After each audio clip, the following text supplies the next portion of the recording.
Hey guys, welcome to the very first challenge video on my channel. Today we're going to be tackling the all-time classic game, Super Mario 64. A few months back I saw lots of videos about challenges for this game, and I always thought it was fun to watch, but was too scared to do one myself, especially if I couldn't come up with any original ideas. One day, I was watching yet another alternate controller challenge video, and thought to myself, is it possible to beat Super Mario 64 without touching the controller? Obviously, this is kind of the ultimate challenge when you think about it, and I knew that if I could figure out how to beat Super Mario 64 without actually touching the controller, it would be insane.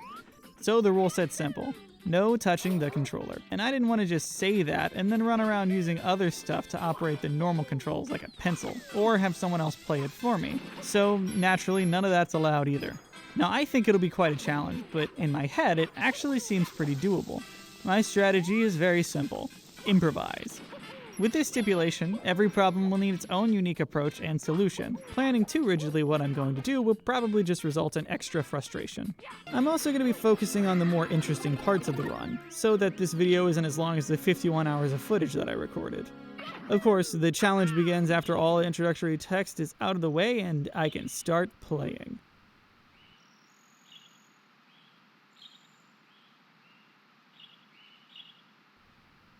Obviously, I anticipated a difficult challenge. This is truly the ultimate what-if run of Super Mario 64, and I'm no fool, but I actually wasn't expecting this much trouble so early on. I thought I would at least make it through the first few levels before the tough stuff started to pick up for the challenge, but I definitely was mistaken. After 16 hours of play, I had managed to nab about 23 stars, but my interest in the challenge was really starting to wear thin by then. Lots of people can 120-star speedrun the game in well under an hour and 40 minutes. It seemed like this might end up being a huge waste of time. Despite this, I decided to go to Big Boo's Haunt, since I had forgotten it existed until this point.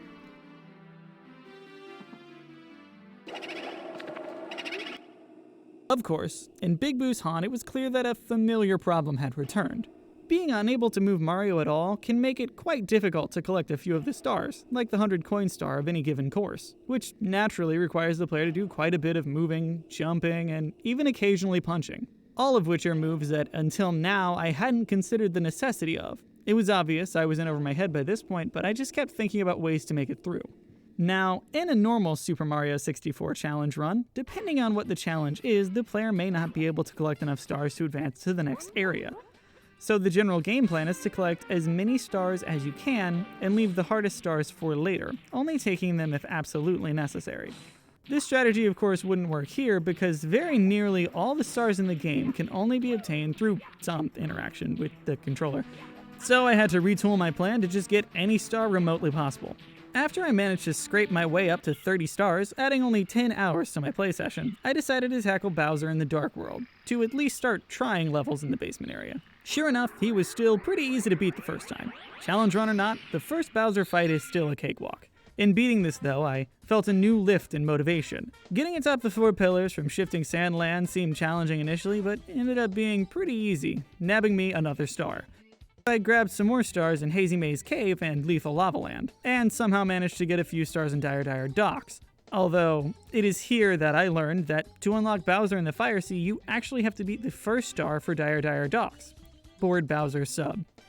I saw no feasible way to achieve this at the time on account of not being able to move, and that was despite me trying for another 21 hours. On the other hand though, I wasn't ready for the challenge to be over, so this is when I started doing some research into glitches for Super Mario 64.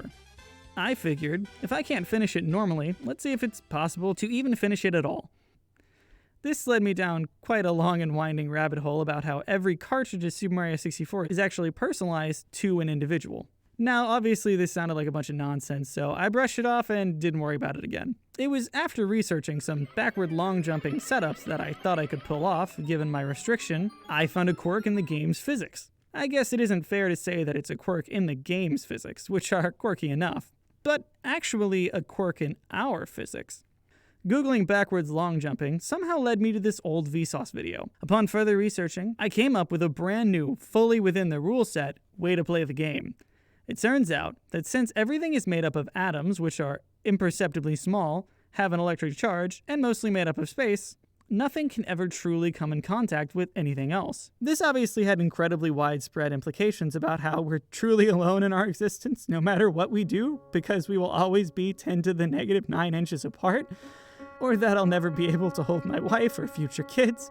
We're actually alone in the electromagnetically repulsive bubble that prevents anyone from being able to hold us and comfort us. Are we even real at that point? Is anything real? What does it mean to be real? Anyways, we're just here for the part about how it's safe to physically interact with the controller. I still intended to see this challenge through, and we still had a lot of game to go. I managed to get plenty of stars to get through the next star door no problem after that revelation. I did have a bit of a tough time trying to do Tick-Tock Clock in Rainbow Ride though. I was always really annoyed by the massive difficulty spike at the end of the game. These levels were really tedious to do.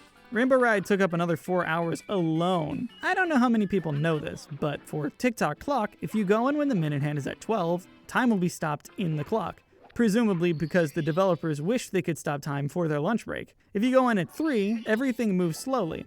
I could presume that that's because it feels like work is dragging on forever near the end of your shift. If you go in at 6, I don't fully understand what happens inside the clock. If you go in at 9 though, everything goes really fast. My guess is because to escape the pain of the long and arduous day, at 9 o'clock is about when the developers would start taking speed. This mechanic for entering the paintings in a different way is actually pretty unique, and I really wish it appeared anywhere else in the game. After collecting every star in every level, I came to find out that I only had about 88 of 120 stars. I was confused because, like I said earlier, I thought there were 120 stars in the game. I figured that I should look for more castle secret stars, and only when I paused it again did I notice the courses are numbered, and that I had completely no record of course 10, 11, 12, or 13. I actually never noticed that they were numbered before. I also didn't remember there being any other courses in the game, so I figured that these courses had to be on the second floor, which I also don't really ever recall being on in my childhood. I don't recognize this place. All this time, I didn't know that there were any courses on the second floor. I don't even remember having to go through the second floor when I was younger. To me, the second floor was Tick-Tock Clock and Rainbow Ride. When in this playthrough, I jumped through the paintings, well, nothing happened, so I just thought that there was nothing there and moved on. So, well, I tried one of the levels, and then I decided that I was really already done with the run, at least to the best of my knowledge.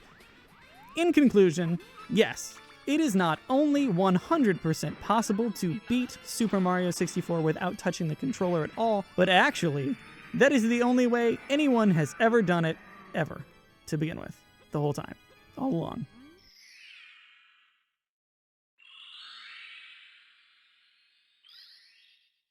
Thank you so much for watching this video. I honestly think it's a little weird that I didn't know about a whole floor in Super Mario 64, but I guess it doesn't really matter much. Maybe I just accidentally passed right through it like I did here initially. Regardless, I hope you enjoyed the video. If you did, please leave a like and tell me in the comments below another challenge that I should take on. Jesus loves you, so do I. Tune in next time, and goodbye.